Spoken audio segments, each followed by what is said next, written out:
We're in season 3, and I really feel like we hit our stride with the casting and with mining for stories, as Jeremiah was talking about. But there is something inherent in the power of design.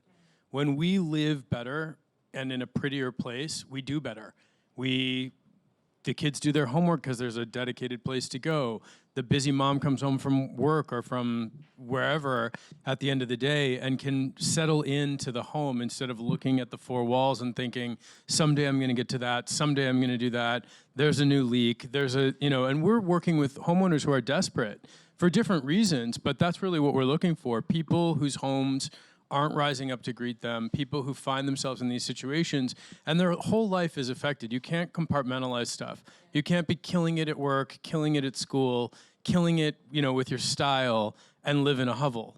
It doesn't work like that. Like so everything sort of, what we want to do is we want to dream a bigger dream for these families than they had for themselves, and we want to lift them up through the power of design.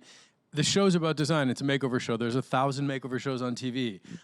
There's 1,000 people that do makeover shows. But I think the distinction with ours is that we really care and connect to the homeowners. We really want to know who they are and what their dreams are, so we can expand on those dreams and we can create and craft an environment that has nothing to do with us.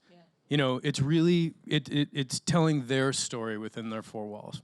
I love that you say the someday thing, because a lot of us have those someday, whatever it is, and it can get kind of depressing when you're not actually doing it. And I think a lot of reasons why people don't do home renovations or they put them off is because of the money. Okay. And I love that this show, it's very honest about the finances. People set a budget. You guys try to stick within it. How hard is that sometimes to stick within these kind of limited God, budgets? it's awful. It's so awful. It's awful because you want to give everybody everything you possibly can at the end of the day, right? I mean, the first episode we did with this lovely couple, they had $40,000, which is a lot of money, but considering what they needed to go through was not going to be enough. So I think our goal with the show, aside from exposing a large part of the country who had never seen a family like ours, showing them a very different reality, was to crack open design in a way that felt honest. We're not encouraging you to take a sledgehammer and do this over the weekend and become a weekend warrior. That's not a good idea. Yep. We want people to see the honest, like what really goes into a renovation. The stakes are always real because that's a renovation.